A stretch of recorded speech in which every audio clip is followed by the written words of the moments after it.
ته دې راځې که راځې ستاسو په جنګ خبر شوم د ماشین د خلکو غلو ستا پلار هم ګل خوړلي تا هم ګل خوړ تا ما جرګه کوله درې مړي یو سړي که وشي درې مړي خدای دې غر کړه زیان دا ستا ډېره خبره تا سره ته شور مه جوړوه دا وایي چې دی ما ور ولېږه چې پیسې دې ما دا نه کړې مې ویلې وله هغه راریږلی دی سړی ځان نه پېر کړه ما پرون کتاب ختم نه کړو اوله خبره که زه دې چې کوم اوله دا چرسي دی لیونیا که ته رانه ګوره نوریا دې وشرما پېشمانه کړه زما خبره واوره میراث یې دې وشرما واجب دا شرما کور دې ولاړ شه هېڅ هم دې کې نه رسي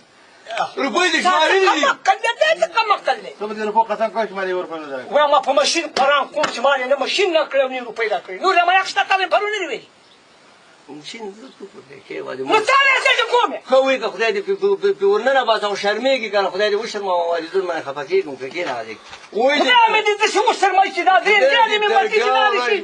او زما ښځه ماشینه لاړه شي په شم نه یم نالګل دا خو به روغ پاتې شي که نه ستا کوس د ښځې به ښځې د خلکو میاشتې عادل بانکار رایستلي دي شکر دي داسې اجانه میاشتې وه زه اوس دومره دلی یم ته د ټول خیر لپاره ما سره جنګ کوې ستا کوس د ښځې د پلار وونه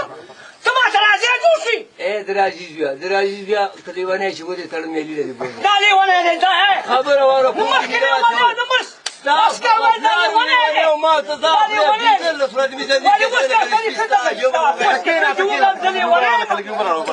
ستا ښځه دغه په شم لیونی څه مې کوم لیونی او که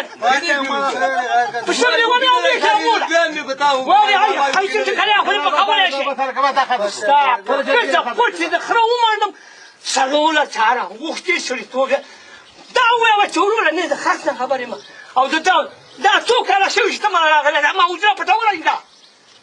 هنده